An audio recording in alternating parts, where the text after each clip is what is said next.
Hello again. We begin our discussion on outcome evaluations.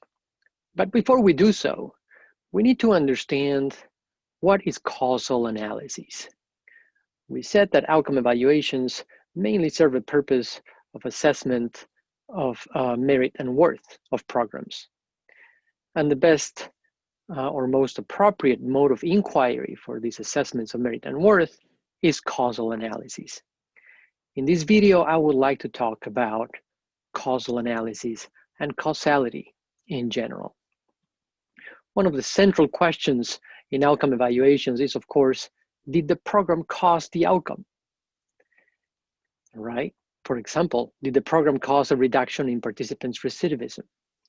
Did the program cause an increase in students' verbal ability? Did the program cause a reduction in child maltreatment?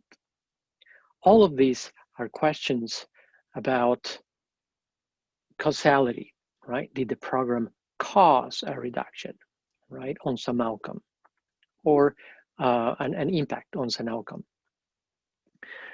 The question of how to determine if a condition causes an outcome has, of course, been a central preoccupation of science since the beginning, right? We want to know what causes what in order to predict things.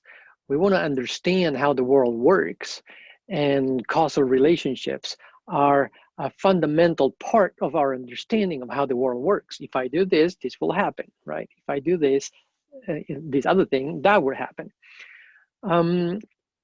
Unfortunately, there is still a knowledge gap in what causal analysis is and what we mean by causality in the world of programs.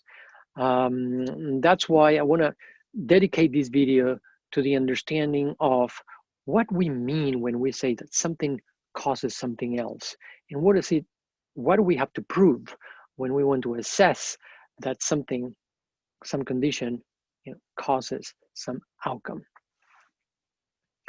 So it is important to understand what we mean by causality,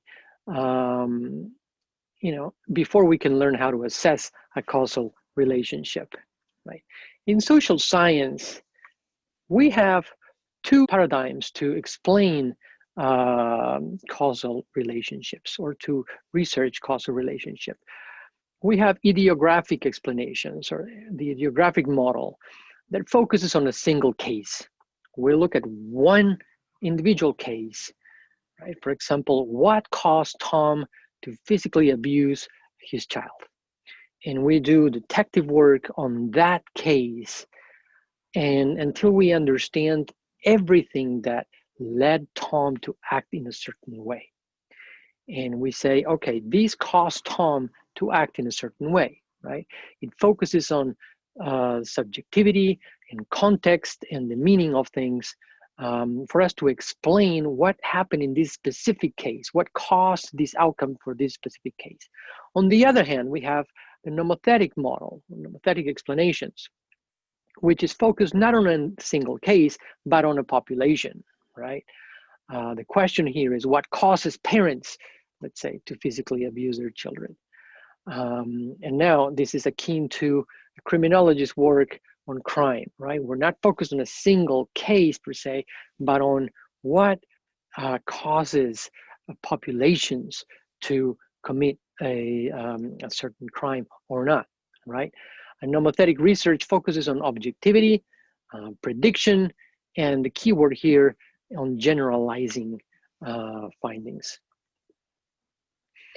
In nomothetic explanation, right, we try to find some independent variables that account for variations in a given phenomenon, right, at the population level. In the idiographic model, single case, we seek a complete in-depth understanding of a single case, right? So for us to find if something causes something else, we can use these two models, right? One will help us understand what caused some outcome on a single specific case. That's the idiographic model. And the nomothetic model will help us understand what variables are sort of related to some outcome, right? What happens in the population? What trends tend to cause something else at a population level, right? So in nomothetic causality, the goal is to generalize. The goal is to predict based on generalizations, right? X causes Y, right? Condition X causes some outcome Y. And in the world of evaluation, we can say that the nomothetic explanation of causality will try to find or try to explain or answer the question of whether the program caused some outcome, right? Let's say we have a program that wants to increase math ability in children. So did the program cause an increase in math ability? That would be something that a nomothetic model would seek to answer. In the ideographic model, we would just pick a single case, like what caused Mary to have a high grade in math, or what caused Mary to fail the math exam, right? That would be a single case, and we would explain it in detail. But on the nomothetic model, we're saying, did the program cost an increase in math ability for all participants, right? And the goal is to generalize those findings. In evaluation, we focus on nomothetic explanations, right? While case studies have an important role to play in evaluations, right? But causal analysis and evaluation usually tends to focus on nomothetic explanations, right? Because they're based on generalizations. And what we want is to know whether a program or the findings in a program can be generalized to the entire population. Right. So from now on, we're talking about nomothetic explanations. Now, three things that are important to say in the nomothetic model when we're talking about generalizations and whether some condition caused an outcome in a population, right? We understand that the research or these nomothetic explanations will determine some of the causes, but it will not determine complete causation, right? In nomothetic explanations, we don't need to explain the complete causation of what caused some outcome, right? We're looking at some variables that may have had an impact on that outcome, but we were not looking to understand the complete all the reasons that led to that outcome, right? Now, also, exceptions do not disprove a causal relationship, right? A program may help a lot of people and not some, right? So these exceptions do not disprove that the program may be causing some positive outcomes anyway, right? And causal relationships can be true even if they don't apply to the majority of cases. Right. All right. So how do we establish that something causes something else in this nomothetic model, right? Remember that we're trying to make generalizations about a population. Did program participation cause outcome, right? For these 4 participants. But before we can be sure that the program participation caused the outcome, we need to establish causality by proving 3 conditions, right? 3 conditions must be met in order for us to say that something has a causal impact on something else. These 3 conditions are the following, right? There has to be a statistical relationship between the 2 variables, right? Statistical relationship between, in this case, the program and the outcome. The cause has to take place before the effect, right? That means the program has to come before the outcome, right? And there is no third variable that can explain away the observed relationship or relation as spurious. What does that mean in the world of of program evaluation? Well, let's look at each of them one by one. Right. The first condition is that there has to be a statistical relationship between the program and the outcome. Right. So this means that changes in one variable, right, are associated with changes in the other, right? Or particular attributes of one variable are associated with particular attributes of the other, right? And the statistical part of this of the relationship means that this observed association is not there just by chance. In order for us to have a relationship between program and outcome, right, we have to observe what happens when we change program participation, right? When we change that variable of program participation, what happens with the outcome, right? So suppose we have all these all these participants, right, in condition X, right? This means that they either were not given the intervention, they were in a control group, or they were given the intervention, they were in the treatment group, right? 4 of them were in the control, 4 of them were in the treatment. And now here we see the outcome for them, right? Some outcome. Some have a no, some have a yes, right? No, yes, yes, yes, no. All right.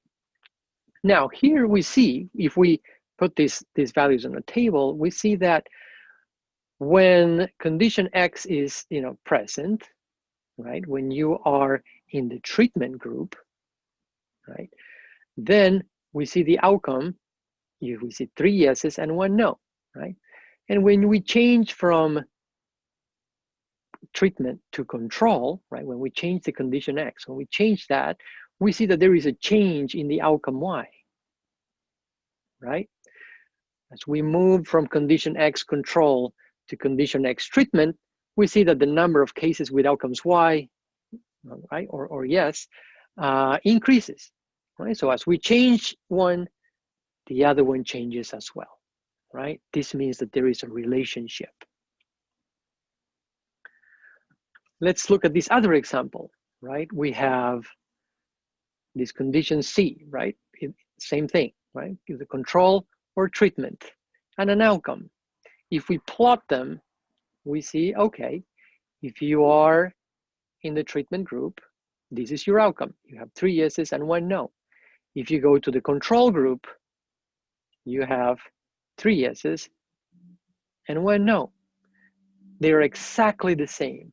As you move from control to treatment, the outcome stays the same. Still 3 yeses, 1 no, right? When we see something like this, we can conclude that there is no relationship between the program and the outcome, right? There is no relationship between these 2 variables.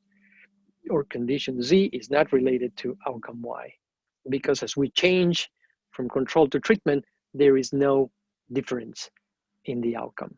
When we see that as we change values in one variable, we observe changes in the other, we can say that these 2 variables are related, right? They co-vary. As you move one, the other one moves as well, right? We are observing this. Now, that's the relationship part.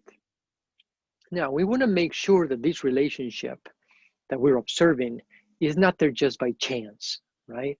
And in statistical terms, it's not there just by sampling error. And that's why this difference that we observe, we have to run statistical tests on them to make sure that these differences are large enough that they're not there just by chance or just by sampling error, right? Now, if we see that these differences in outcomes between control and treatment, let's say, are large enough and that they're not likely to come from, to be there just by chance or by sampling error, then we conclude that they are related and there's a statistical relationship between them.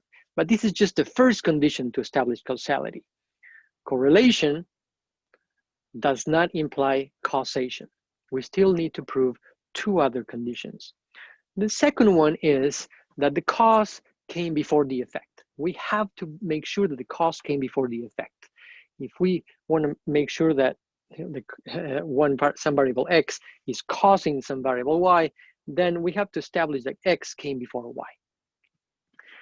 In the world of evaluation, this means that if the treatment is causing an outcome, then we need to be sure that the treatment came before the outcome, right? If there is a chance that the differences in the outcome were there before the treatment, we cannot say that the treatment caused these differences in the outcome, right? So, for example, we observe that participants or program participants have higher math ability than non-program participants. Let's say we see them and they have that after the program. Can we conclude that the program caused the difference? Right? Just by looking at them after the fact, we see that program participants did a better job or have higher ability than non-participants. That's a relationship. But can we say that the program caused the math ability? Well, if we are to conclude that, we have to make sure that the difference in math ability between participants and non-participants was not there before the program, right?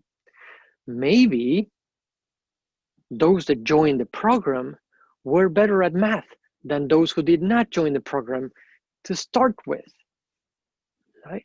So we are observing the difference here after the program, but maybe that difference was there before the program and the program didn't cause anything, right?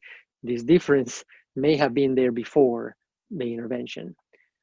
So if we're going to say that the program caused an outcome, not only do we have to make sure that there is a difference, right, between those that went through the program and those that didn't, but also that this difference wasn't there before the program.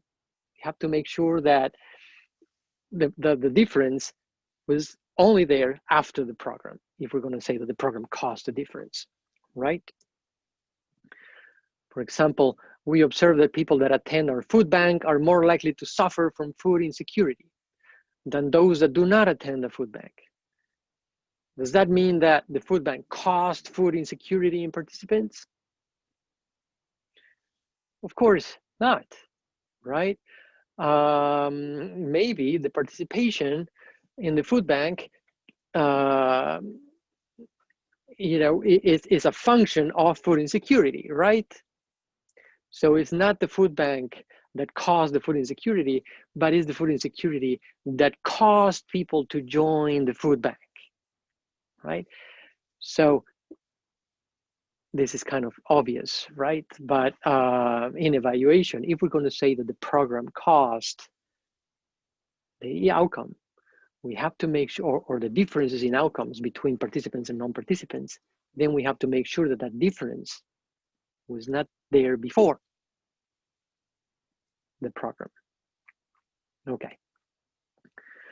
If we cannot be sure about which one came first, right? Is the difference before the program, if we're not sure that if the difference was there before, then we cannot say that the program caused the difference in outcomes.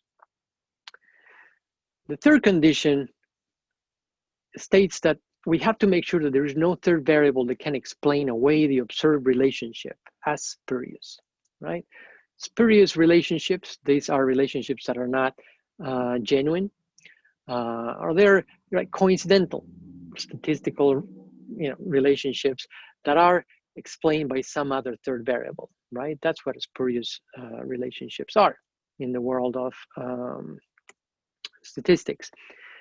So even when we find that there is a relationship between X and Y, and we are sure that X came before Y, right? Even if we have the first two conditions met, we still have to rule out the possibility that this difference or that this relationship is explained by some other third variable, right? In the world of evaluation, it will look like something like this, right? Let's say we observe a relationship between program X and some outcome Y, right? We see that participants in program X have higher values of outcome Y than non-participants, let's say, right? However, it might be the case that we only observe this relationship between, or this difference in program outcomes for program participants because there is a third variable Z or some other third variable that is making both move, right? It's a variable with some condition that is related both to program participation and the outcome, right? So, for example, let's say we observe a relationship between program participation and test scores. And we say, oh, okay, well, those that went through the program are actually doing better in math than those that did not go through the program, right? And the program and the difference was not there before the program, right? But we may find out that there was some other variable that is explaining this difference, right? One of those could be parent involvement. Maybe those parents of children that are that went into the program tend to be more involved than parents that were not in the program, right?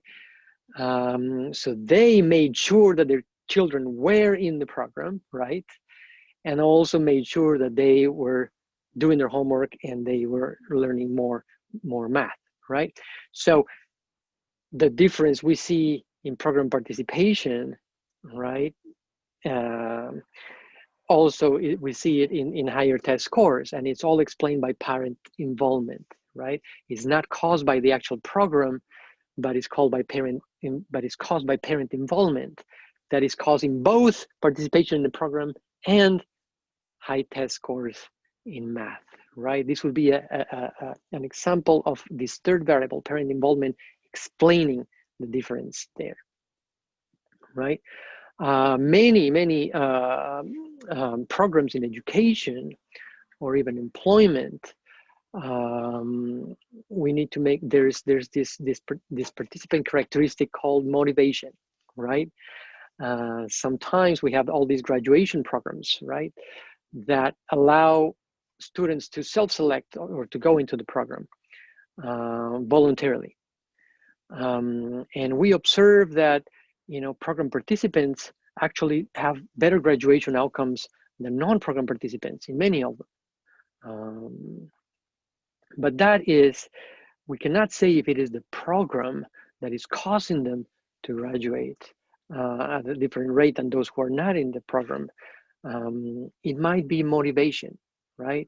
Students that are motivated, they go to the program, and the students that are motivated are also more likely to graduate.